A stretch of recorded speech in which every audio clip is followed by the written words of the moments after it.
and welcome to my fourth review. Today I'm reviewing Harvest Moon Sunshine Islands. I'll be honest, I don't have much time to film this, and I want to get this done before I start the new Professor Layton game, so let's just get to the review.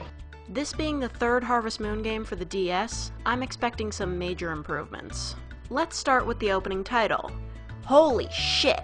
Look at those amazing graphics that totally aren't recycled from the last game! Incredible. Yep, like DS Cute, the graphics are reused from the game that came before it.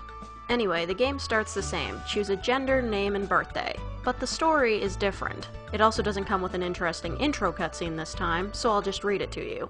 Welcome to the Sunshine Islands, an island chain brimming with life. Some say the islands are not everything they once were, though. Many years ago, a great disaster befell the islands.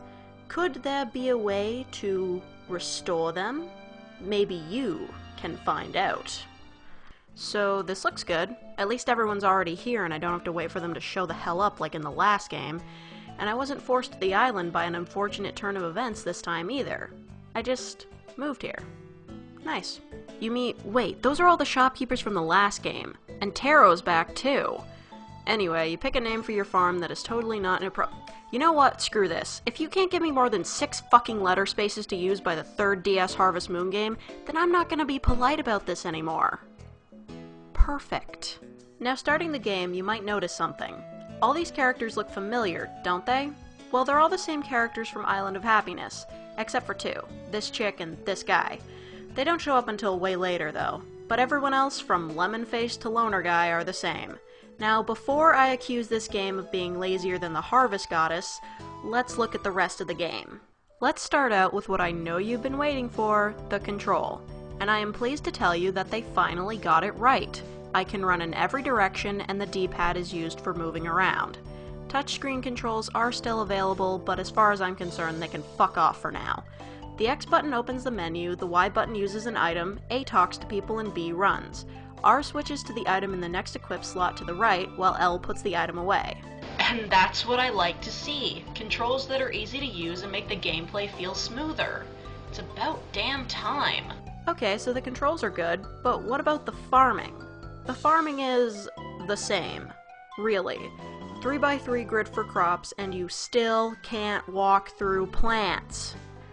There's no difference except it's easier to do because I'm not trying to water crops with the stylus.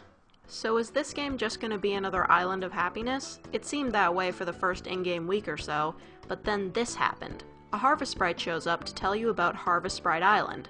How do I know your name, Animal Crossing 7? That's simple. I found your YouTube channel. Anyway, he takes you to a weird lily pad island and introduces you to the other sprites. Apparently, you can hire Harvest Sprites to do some work around your farm. Oh cool, that seems really helpful. Oh wait, they suck. Sure, you can get more sprites to help you and do a better job if you talk to them and give them stuff, but I can't be bothered.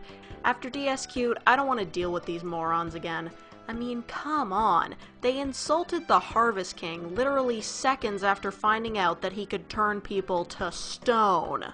Whatever, the other point of this game is what really sets it apart from its predecessors.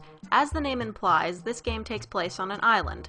In the beginning, there are 4 islands, connected by bridges and some random guy with a boat. He doesn't make you pay him for rides, and he doesn't have an awkward travel cutscene where he might hit on you, so in my mind, he's already 10 times a better seaman than Cap'n from New Leaf. In the beginning, you might be thinking, is this all there is? Just a few islands and that's it? Well, this is where the other objective comes in. One day, you get woken up by Taro, who tells you to go to the Meadow Island. When you get there, he tells you to go to the shrine because he heard a voice coming from it. Taro, I don't know how to tell you this, but you might be insane, 'cause I don't hear anything. Anyway, you go check out the shrine, and surprise! Harvest Sprite! Is popping up out of nowhere and scaring the shit out of farmers just the Harvest Sprite way? They've done it in every game so far, it must be their religion or something. He tells you how the islands got hit by some earthquake or something forever ago, and that it's up to you to raise the islands using these things called sunstones. Taro asks who you're talking to, and the sprite says you're the only one who can see Harvest Sprites. Okay, Taro, I was wrong. Turns out I'm the insane one. Why?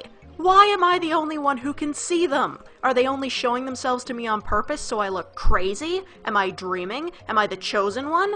The weirdest part is that you explain this to Taro by simply nodding your head twice, and he doesn't even question it. You tell him a harvest sprite needs a sunstone, and he's totally cool with it. Not only that, he also just so happens to have a sunstone to start you off for collecting them. Okay. So that's the idea. Collect sunstones and raise different islands. Each island has a certain number of sunstones required for them to be raised. You can find them by searching around the islands, by shipping enough of certain items, and by taking care of animals. So basically, doing the whole farming thing will get you sunstones over time. But the easiest way to get them is by giving gifts to people. Give them gifts they like for 5 days, and they'll give you a sunstone. Easy enough, but what I don't get is why we had to go through all that. Why couldn't there just be a big announcement like, if you see a red stone shaped like the sun, give it to the rancher. She'll use it to raise fucking islands out of the ocean. It'll be awesome. And I guess it is kind of awesome to see the islands rise out of the water, even though you would think there'd be a lot more splashing and disturbance in the waves rather than just a few ripples in the water. All the islands have different purposes. They're like the sealed off areas in Island of Happiness, only they're much harder to unlock now because instead of just saving up enough money to pay Ganon to open them, you have to collect rare stones. I'll be honest, I'm not a huge fan of collecting sunstones. Trying to collect them all is kinda boring, and since some of them are extremely hard to get, it takes next to forever to raise all the islands. But I guess that's the point. Playing a Harvest Moon game means that you're in it for the long run, and it's not like there's a time limit or even really a rush to finish it. I know in this review it's been mostly me bitching about things I don't like or don't get, and you might be thinking that I don't even like this series given how much I've shit-talked it. But really, I shit-talk because I care. And I actually really like this game. Although the farming gameplay is a bit done to death, I found it more enjoyable because of the better controls. The characters are reused, yeah, but I feel like this gave them a second chance to be in a good game. And as much as I don't like collecting sunstones, I have to admit it does feel pretty rewarding to raise an island out of the ocean. I had a lot of fun playing this game. At the very least, I can say it's definitely an improvement. I would say that this game is probably my favorite of all the Harvest Moon games I've played, but this doesn't mean we're done yet. Not even close. Next time I will be reviewing Harvest Moon: A Tale of Two Towns. And that's all I've got. But before I go play Professor Layton, I just wanted to say something. I checked my channel, and I found out that I have over 50 subscribers. And I wanted to say thank you. I know it doesn't seem like that big of a deal, but it's a big deal to me, and every subscriber counts. So, thank you. Anyway, stay tuned because the next review will be posted soon. I promise. And we'll see you next time.